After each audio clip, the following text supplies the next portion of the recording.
Salam Indonesia, salam Nusantara dari Sabang sampai Merauke, dari Minang sampai Pulau Rote. Mantal iman kita, mantal hati kita, mantal pengharapan kita.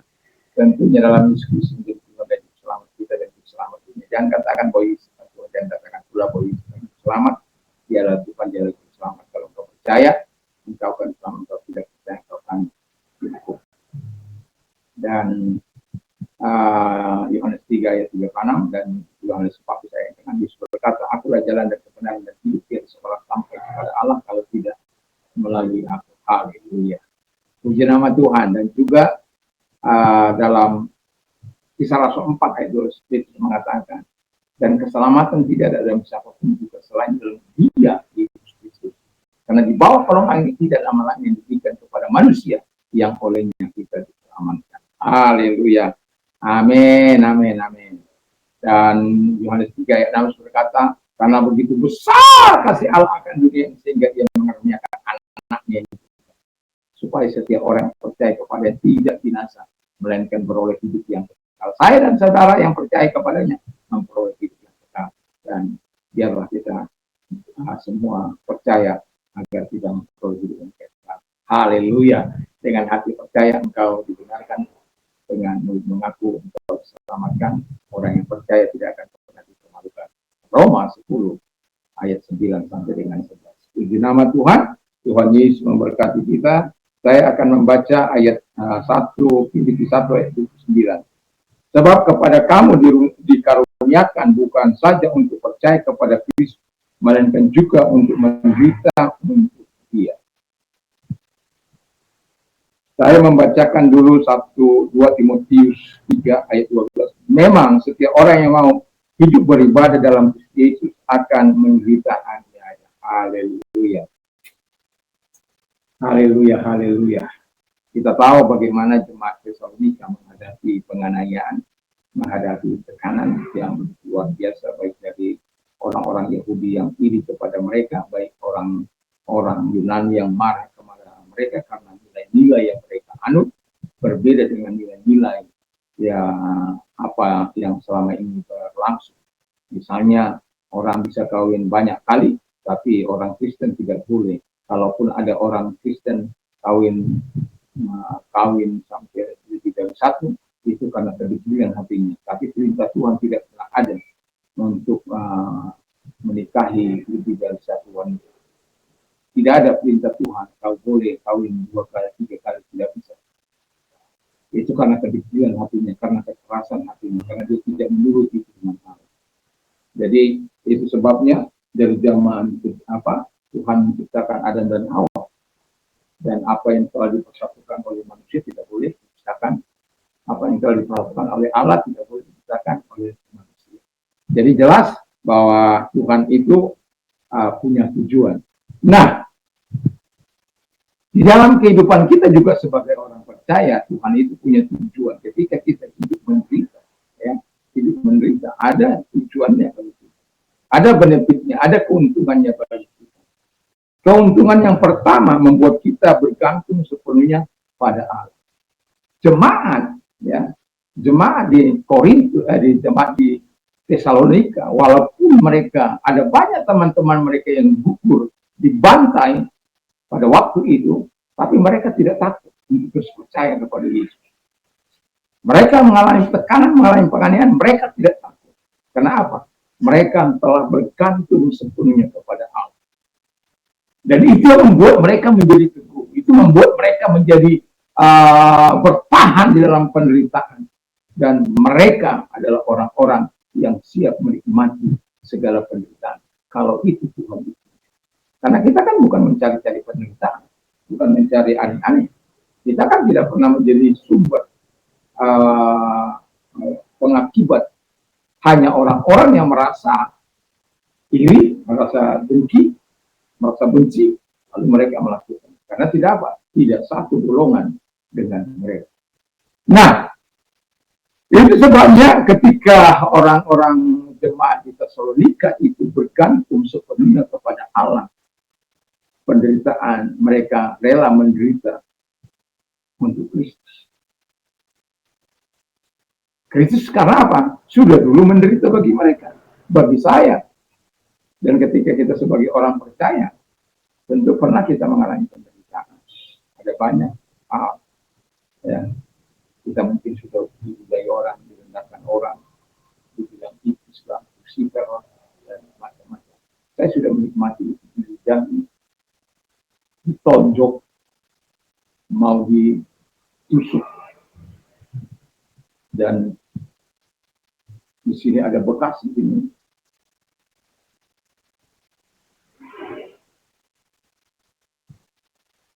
Kenapa? Nilai-nilai kebenaran yang pedang di sini. Kalau tinggal menarik, ya, habis. Tapi saya berapa yang berkata nyawa saya itu bukan di tangan ini. Nyawa saya itu ada di tangan itu. Kalau dia tidak diberi hak untuk menarik, itu nggak akan bisa. Sama dengan pisau yang sudah ditusukkan, saya merasakan tusukan itu di kulit saya. Tapi karena dia tidak mampu untuk melakukan itu, malah menggeletar. Peristiwa satu. Jadi kita bukan mencari penderitaan, tetapi apabila Tuhan izinkan kita menderita, ya kita akan mengalami. Tapi ada manfaat membuat kita bergantung Tuhan. Atau yang kedua, membuat orang-orang Kristen palsu keluar. Ya, jadi ketika penganiayaan terjadi, kita akan melihat orang-orang yang setengah-setengah, orang-orang Kristen palsu yang tidak sungguh-sungguh akan keluar dengan sendiri. Mereka tidak akan tahan berada. Saya sudah lihat bagaimana orang-orang Kristen yang hanya peristiwa satu-satu, belum ada penganiayaan di situ. Hanya penderitaan, mungkin barang-barang habis, saya baju keluar baju di badan. Tapi apakah membuat saya kehilangan semangat? Tidak. Saya masih tidur ngorok, istri saya tidak bisa tidur. Jam 4 saya mau bangun, bangun, istri saya masih nangis. Saya sudah ngorok itu, sudah bangun untuk berdoa, memohon kekuatan Allah, kegiatan-kegiatan sehari-hari saya. Itu tidak akan mengganggu dengan segala apapun kesulitan yang ada. Karena apa? Dia tahu bahwa firman Allah itu yang datang. Tentu kita bukan menjadi orang Kristen yang palsu. Tapi kita akan melihat orang-orang Kristen palsu yang akhirnya menyamar. Pakai inilah. Ya kami di Sumatera pakai songkok tidak ada masalah. Karena itu bagian tradisi kami. Orang-orang Batak. Jadi ke pesta, orang-orang tua itu biasa orang-orang muda. Biasa pakai songkok. Kalau mungkin di sini pakai songkok kita orang Batak mungkin agak lain. Ya. Tetapi kita di sana di Sumatera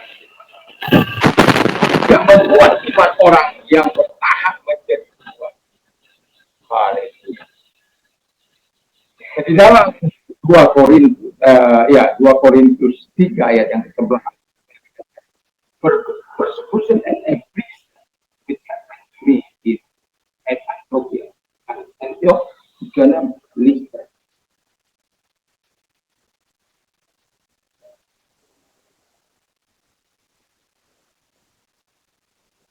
What persecution I endure.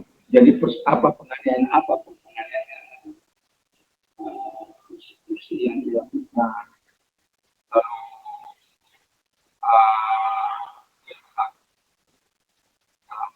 Paulus sebaliknya, dia malah bisa menjadi positif bagi orang lain.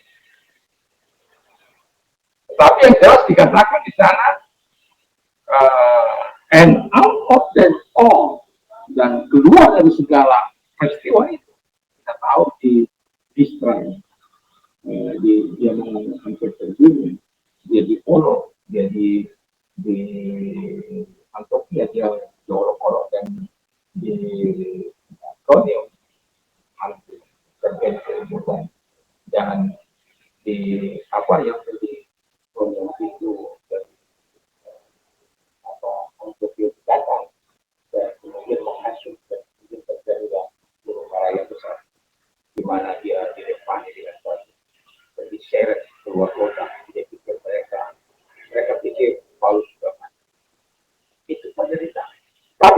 Paulus menyerah? Tidak. Justru dia semakin kuat. Kenapa? Fokusnya sudah pada Tuhan, bergantung kepada Tuhan, dan dia bukan orang Kristen palsu. Dan pada akhirnya dia tahu bahwa kekuatan yang sesungguhnya adalah ketika engkau mengalami penganiayaan. Engkau akan tahu kekuatan sampai di mana. Kenapa? Engkau akan melihat penyertaan Allah yang sangat luar biasa. Dan Paulus mengatakan dengan jelas, keluar dari situasi itu, keluar dari penderitaan, penganiayaan itu, karena Tuhan. Kita bisa mengatasi penderitaan yang kita alami. Dan penderitaan kita biasa saja. Tapi kadang-kadang orang yang tidak kuat itu bisa keluar. Dan biasanya itu ya bisa seperti kalau tidak masalah tidak kuat, masalah seks, dia akan pindah. Padahal kita diberikan indera ya, penguasaan diri, pengendalian diri.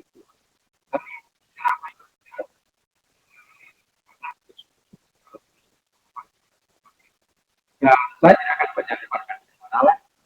Saya berharap menderita untuk Kristus bukan hal yang satu.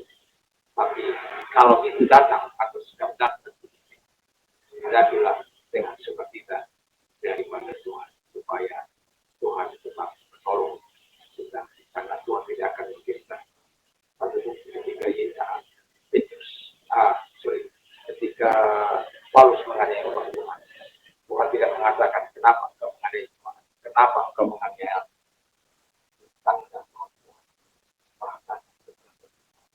Jadi jangan pernah takut untuk memberikan Tuhan. Tuhan akan memberikan balasan. Terima kasih Tuhan. Engkau Tuhan. Waktu cakap. Terima kasih.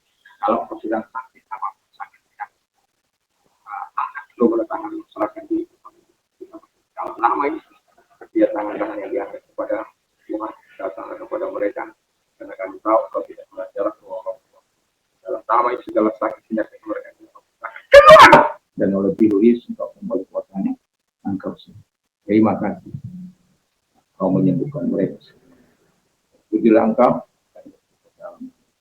Amin. Sorry ya, karena serius kenapanya. Dan kita juga berdoa kepada yang mengalami masalah. Mari kita berdoa dan kami berdoa Tuhan kepada mereka yang mengalami penderitaan. Tolong ke orangnya yang mau didoakan angkat kedua tangan kita. Lihat tangan-tangan yang diangkat kepada